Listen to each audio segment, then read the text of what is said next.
6日の夜から7日の卒業にかけて親衛部隊が荒廃とコレヒドールへ押し寄せた時、敵はもはや抵抗する。Jap newsreel cameramen had themselves a field day on May 6, 1942. Americans will remember that date. May 6, 1942. That was when Corregidor fell. This is a Jap's eye view of the ceremonies.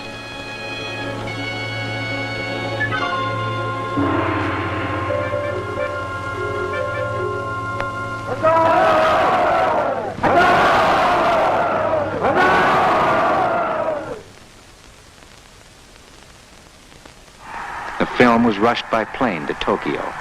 They loved it there.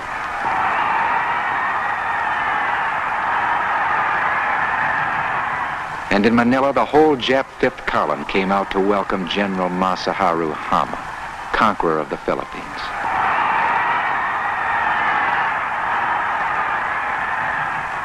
It was the biggest day of General Hama's life, and 50,000 fanatic Jap soldiers bought it for him with their lives.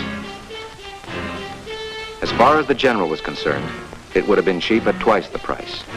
He'd already put himself on record. Quote, Japan is prepared to lose 10 million lives in her war with America. How many is America prepared to lose? Well, it wasn't an easy question to answer. Life isn't cheap in America. We don't raise our boys to be gods in little white boxes. We had other ideas. And by February 44, the Japs were beginning to find out. In the Southwest Pacific area alone, our lines of communication and supply had to cover amazing distances. A comparison of the United States with only a portion of this area shows the tremendous logistic problem. Our strategic objectives in the Southwest Pacific were New Britain and New Ireland. Possession of these islands would isolate the Japs left in the Solomons, protect the right flank of the Australian units, shoving up the east coast of New Guinea toward Madang, and cut 2 of the 3 major supply lines feeding New Guinea. But the New Britain and New Ireland Japs were entrenched in a strong zone of defense. Madang, Wewak, the Admiralties, Cavieng, and at the heart, tough, troop-packed Rabaul.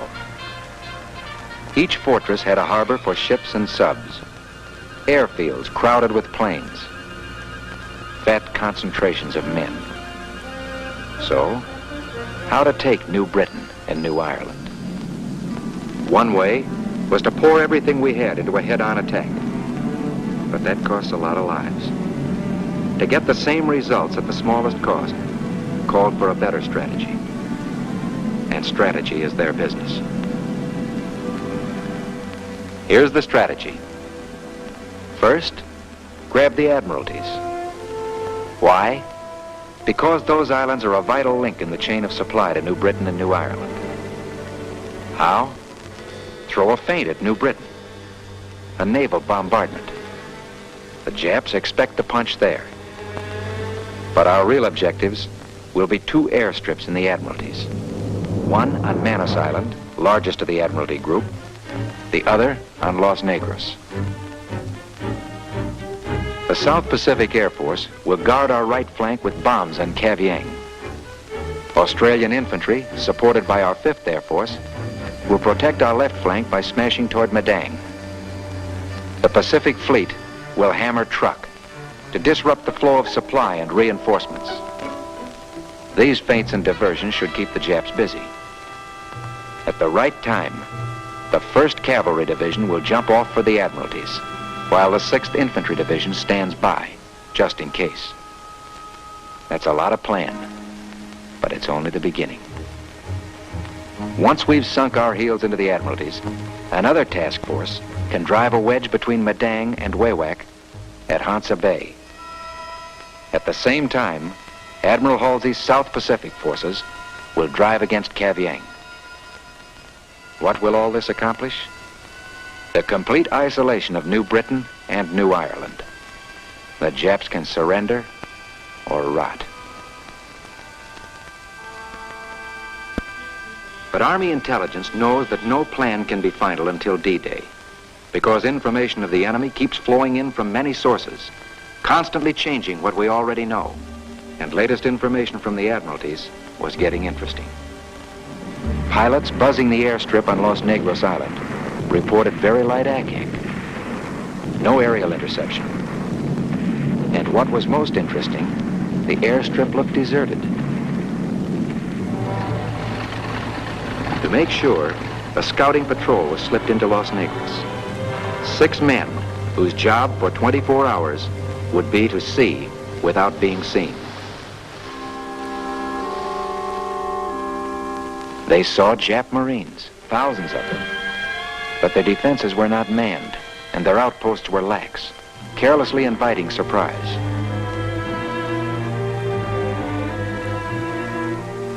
Our picture of the Admiralties is clearer now.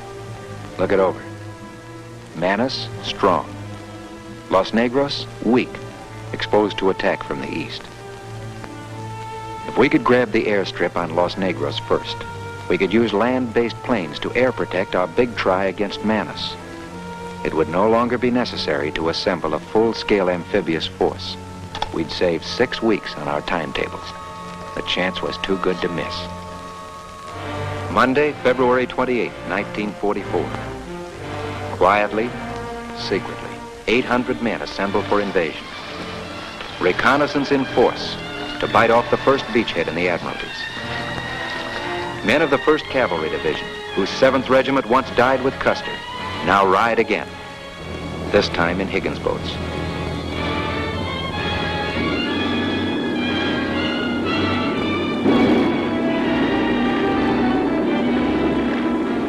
"800 men to invade an island holding more than 3,000 Japs.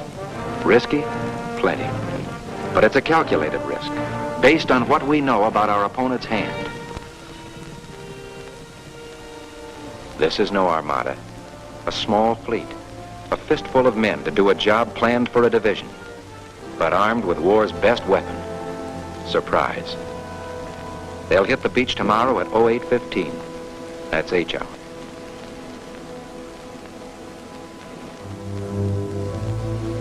D-Day, Los Negros Island.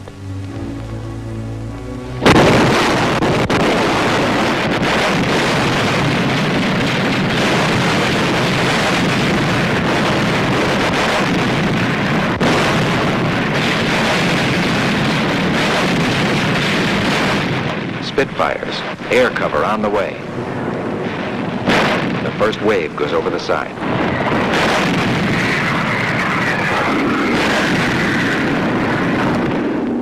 The Spits peel off for attack. Diving in pairs, they plaster the beach.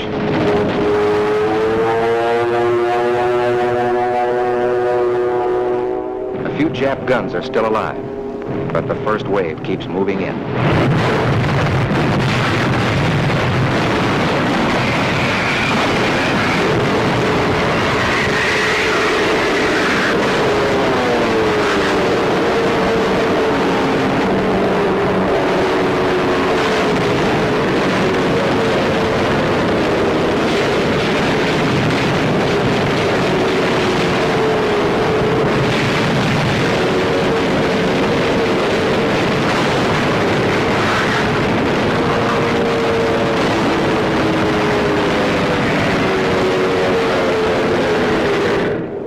B-25s, low level, heavy stuff.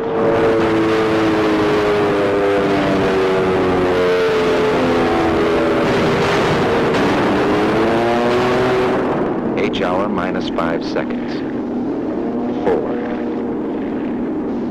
3, 2, 1. H hour. Yank footprints on a Jap beachhead.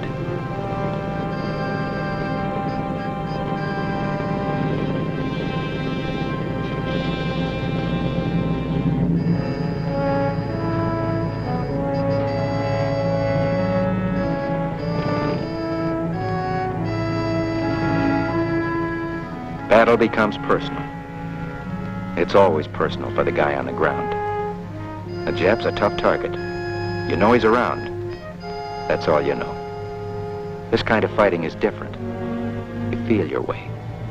Follow a hunch, a sound. This is jungle war.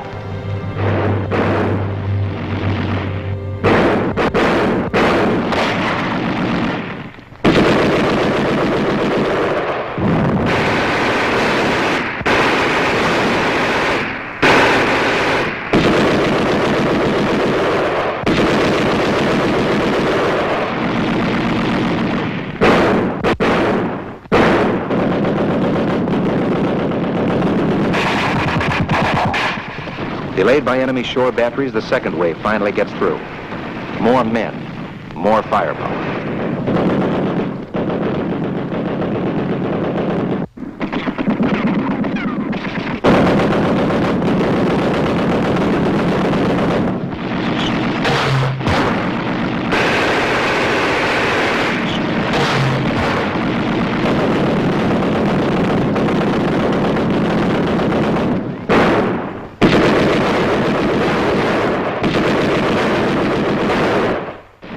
Get to the edge of the strip, but we're pinned down, outnumbered.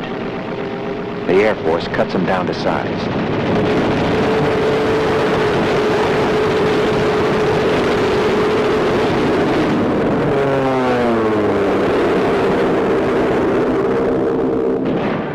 Yank patrols get across. We take the strip.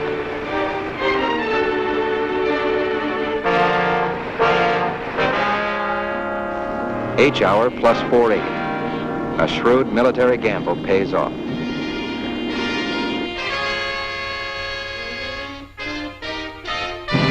Time for decisions. Exploiting initial success. Reinforcements. Supplies. Tactics. Defense against counterattacks. And now, it's hold on to what you've got.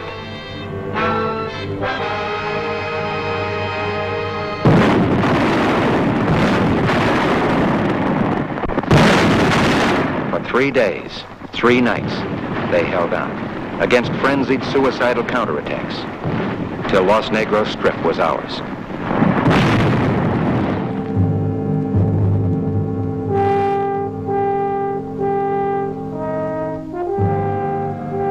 For the Corps men and medics, no office hours.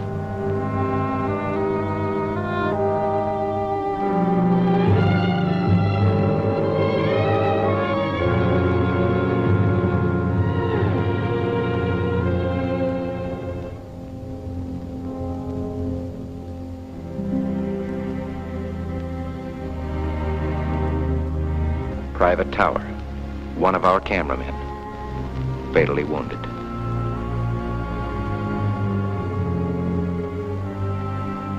Final count, 61 Americans.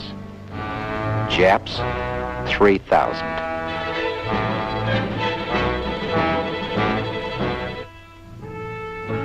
A new management takes over. Bulldozers turn bomb craters into runways. We're in business.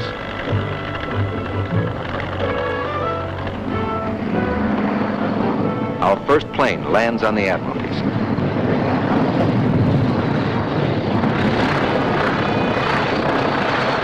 With the airstrip in our hands, we fought on to take all of Los Negros. It was now practical for the rest of the 1st Cavalry Division to jump to Manus. Next, units of the 1st Marine Division crossed from Gloucester to take the airstrip near Talosia, only 160 air miles from Rabaul. Another Marine unit springs on 2 of the St. Matthias Islands, north of Cavieng in New Ireland. Look at the map now. Rabaul is outflanked, and the once mighty Jap 17th Army, completely surrounded, without hope of reinforcement or supply, now has only the jungle and a date with death.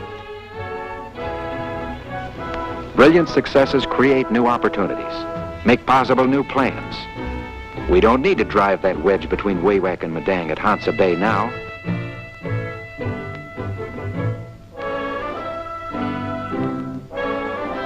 We don't even need to invade Cavieng. The grabs of the St. Matthias Islands have tossed out the importance of that.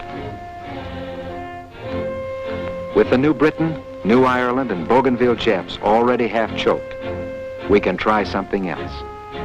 Something bigger.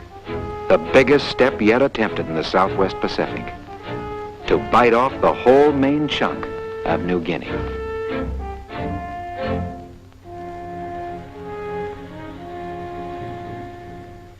Here's the plan. A task force of 3 elements will hit New Guinea like this. The first unit, the 163rd and 127th Infantry, will smash into ITAP to grab the Taji airstrip. The 2 others, the 24th and 41st Divisions, will punch Hollandia at Humboldt and Tanamera Bays. Main objectives, 3 airstrips, Cyclops, Centenny, and Hollandia.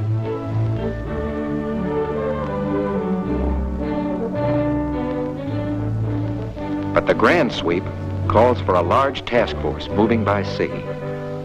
Suppose the Jap fleet and its carrier-based planes makes one of its rare appearances. Admiral Nimitz will handle that end, with coordination of all naval strength in the Pacific. Let them come out. But large operations require thorough preparation. For months, the 5th Air Force has been paving the way with bombs on Alexishaven and Medang, paying courtesy calls on Wewak and ITAP, and always bearing gifts.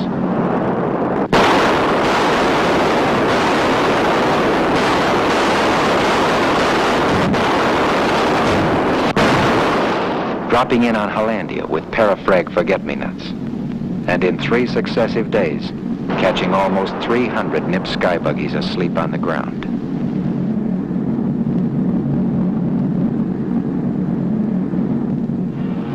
Smashing the convoys that try desperately to sneak through.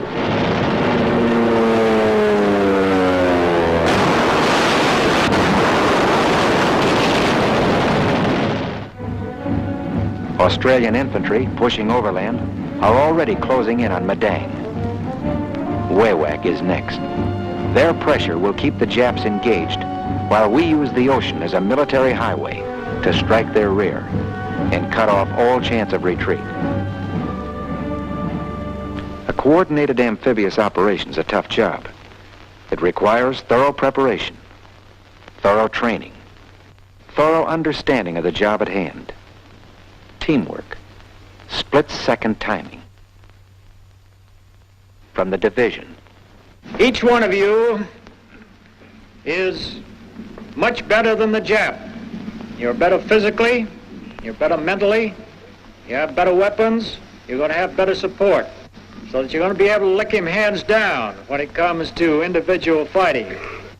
However, do not take him too lightly, because he has that fanaticism which makes him think that his mission is to die for the Emperor, and he will do that no matter how bad the situation is. So you want to watch him as you would a rattlesnake. If you do that, you should have a little trouble with him. The regiment. Let me repeat again what the general said. If you have to run any chances whatsoever to get a prisoner, then don't get him.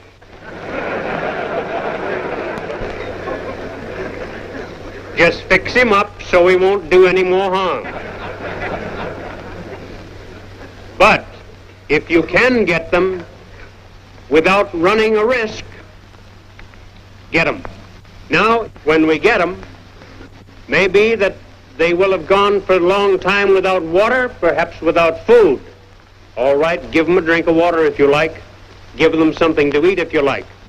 But don't give them cigarettes. Don't give them gum. Don't give them candy, if you have any. Don't give them anything that could possibly be considered a luxury. They will not appreciate it.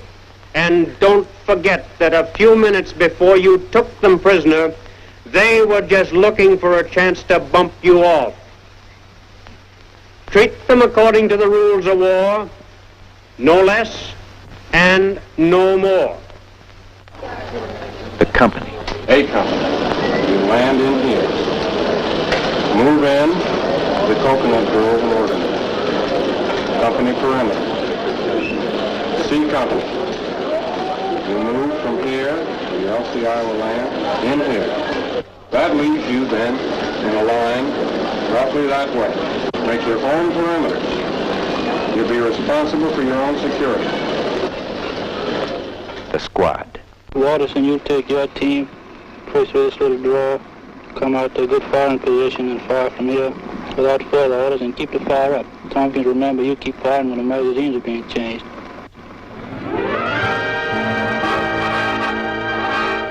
Time ticking away, and rumors fly thick and fast. When do we shove off? A few people knew the right answers, and plenty more would know it soon enough. Because training ends today, embarkation starts tomorrow.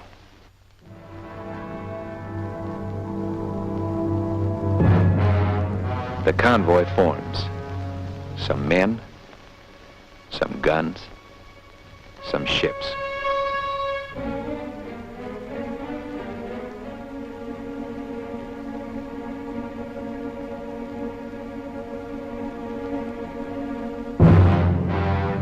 The task force slips out in separate units, a few at a time.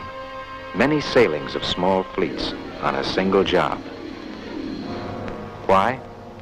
Because by breaking into separate units, the enemy may be fooled into thinking that these are no more than routine supply trips to Sador, Gloucester, or the Admiralties.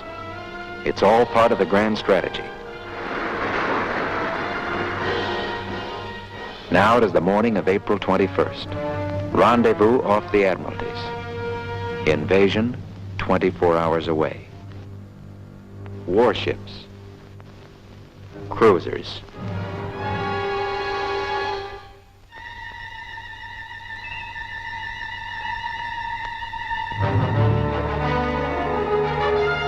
Aircraft carriers. Destroyers.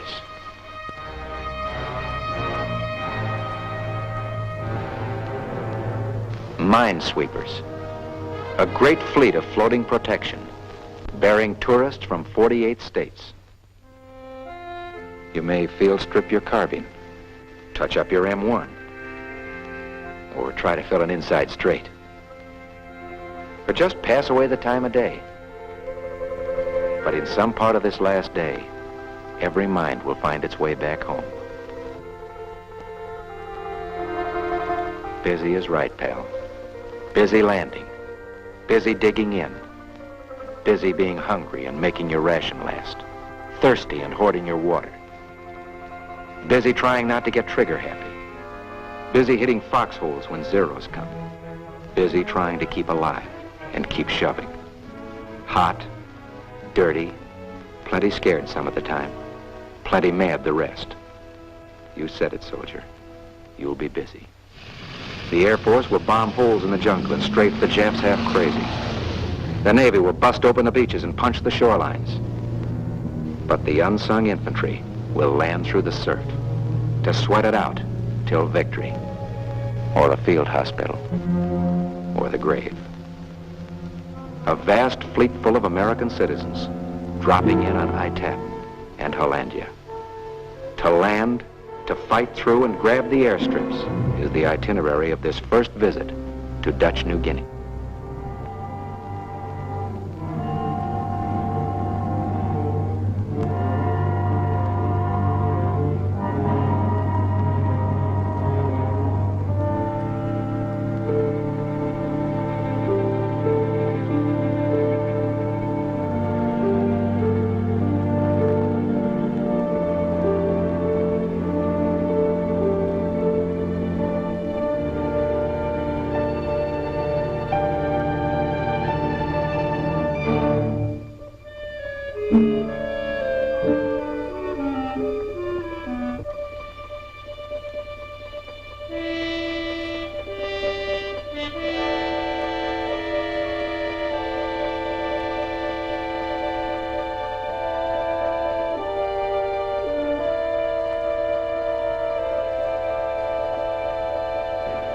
When I give you a mark, the main battery target range will be... When I give you a mark, the main battery target range will be 12,800 12,800. Bearing 255.4. 255.4. Turrets, match to port. Match to port. Turrets, load. Are you ready, Plot? Main battery's ready to open. Aye, aye, sir. Main battery ready to open, bridge. We're on the line. Main battery loaded and ready, sir. Commence firing.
ITAC, first wave going in. From here on, it's up to them. Might be a shore full of Japs, another Tarawa. Or if barrage and surprise worked, an easy grab and push. But from the Higgins boats, all new beaches look alike.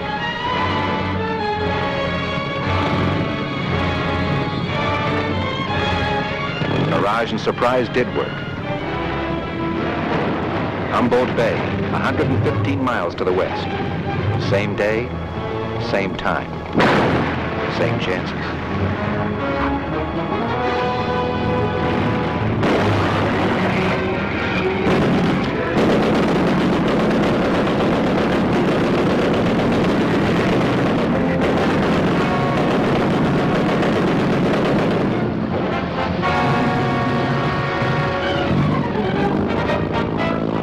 Once again, landing unresisted. It begins to look as if the Japs expected us somewhere else. Reports of progress come back to the Commander-in-Chief. General, the first wave has landed on schedule and met no opposition. Swell. Couldn't be better. Thanks. Farther west at Tanamera, the first wave landed with only slight opposition. Now the LCIs and LSTs hurry in with the main body.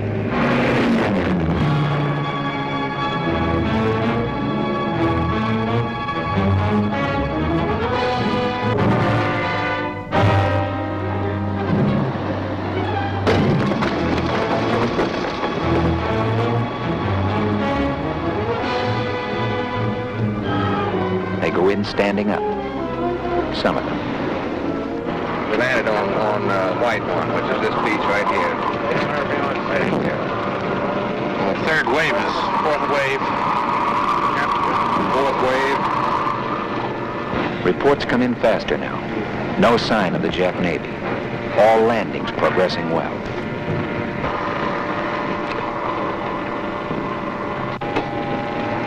Barry, looks like it's in the bag. Back at ITAP, the village edges the sea.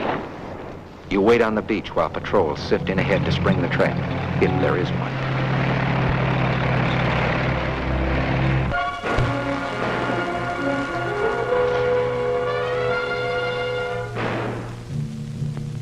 No trap. The Japs took to the hills, but the village crawls with snipers.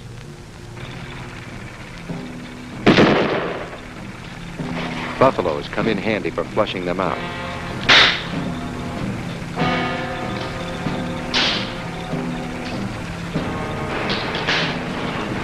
But sometimes you have to do it by hand.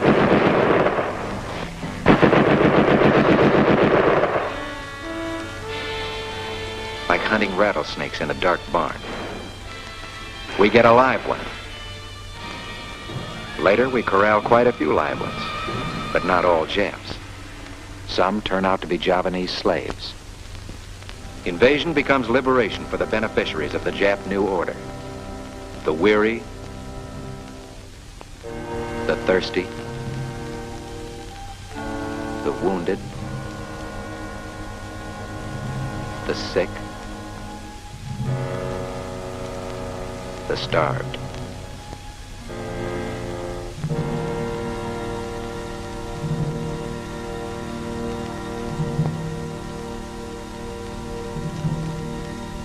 The landing party pushes on, and by 6 that night, Taji Airstrip will change hands.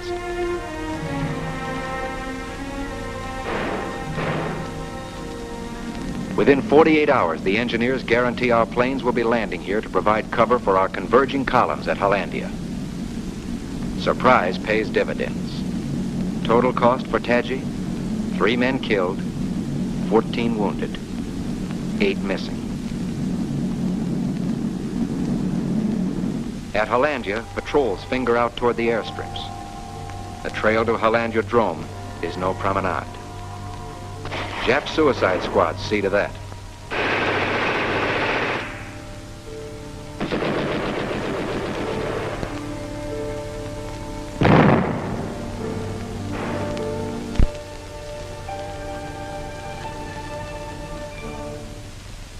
Then you push on. Where there's infantry, there's always rain. And where there's rain, there's always mud. And where there's stuff that can get stuck, it gets stuck.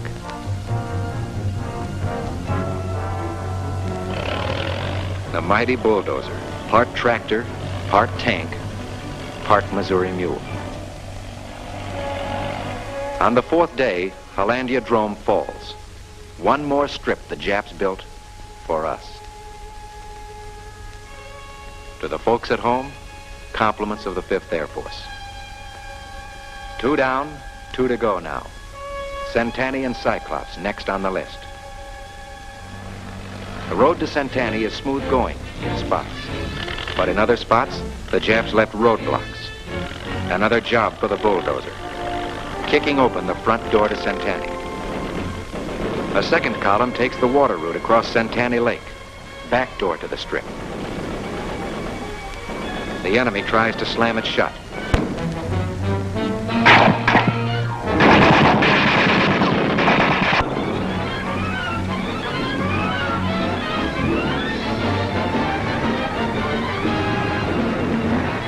Back door, wide open.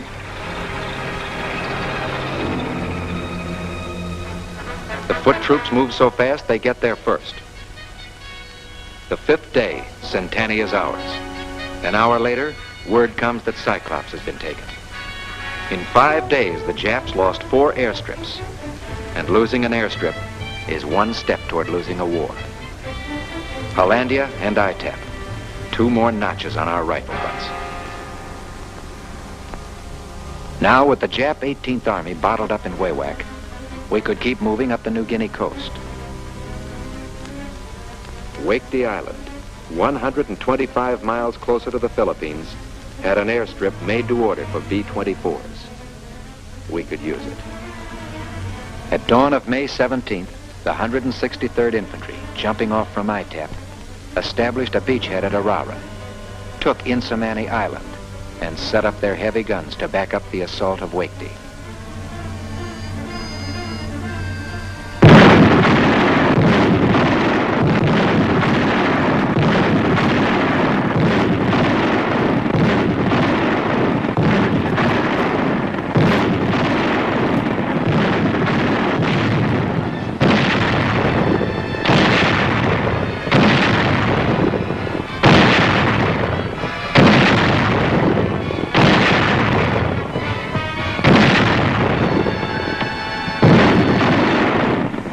Early the next morning, the 163rd hopped off. Next stop on the road to Bataan, Wakety.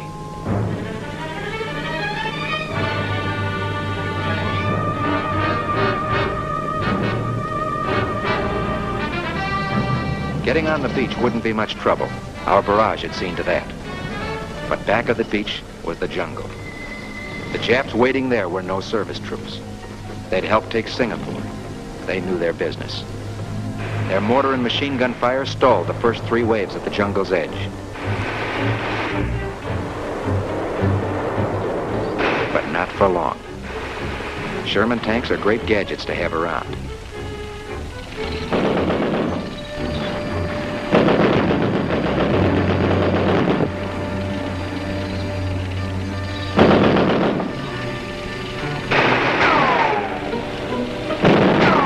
Small arms fire ricochets off tanks. Sometimes men get too close.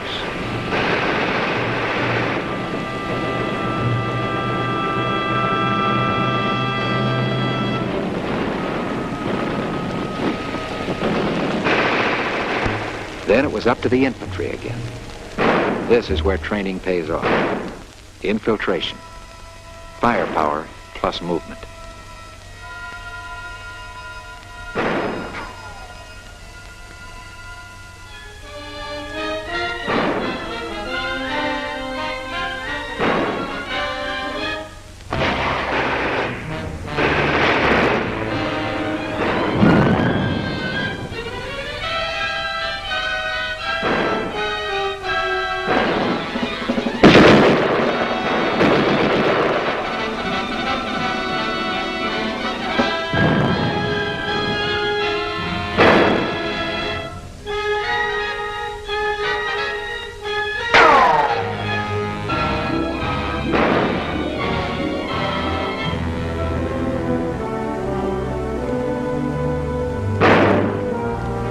Six hours after landing, the 163rd knifes through to the airstrip.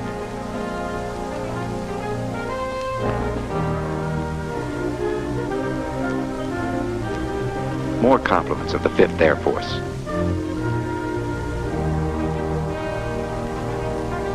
The engineers begin laying out the biggest welcome mat in Dutch New Guinea.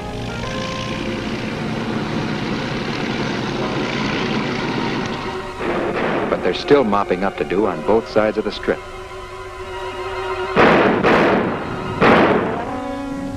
Like cornered rats, the Japs won't come out of their holes. So,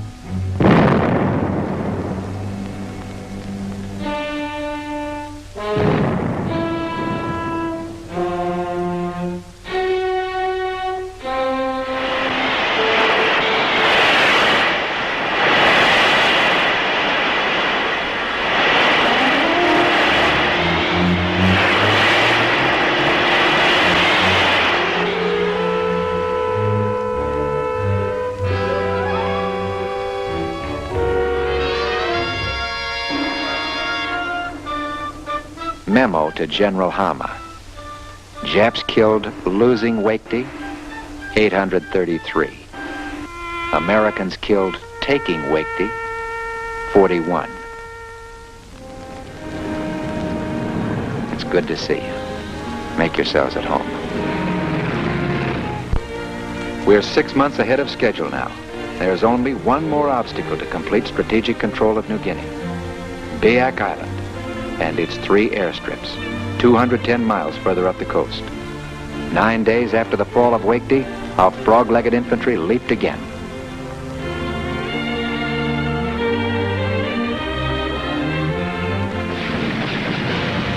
Biak was no pushover. The Jap knew what the score was now. Knew that if he lost those airstrips, his grip on New Guinea was broken forever. He dug in along the shore, burrowed into the hills, struck back from the air, risking the remnants of his Air Force. But he couldn't stop our stuff coming in.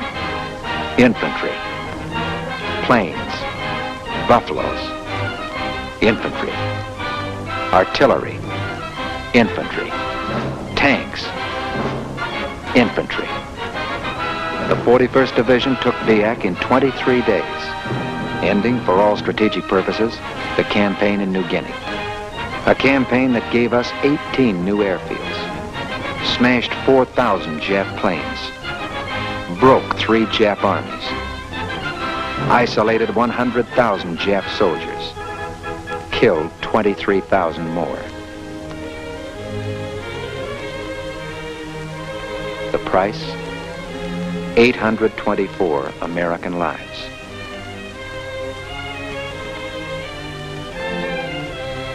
Today, New Guinea is a dagger poised against the Philippines and beyond.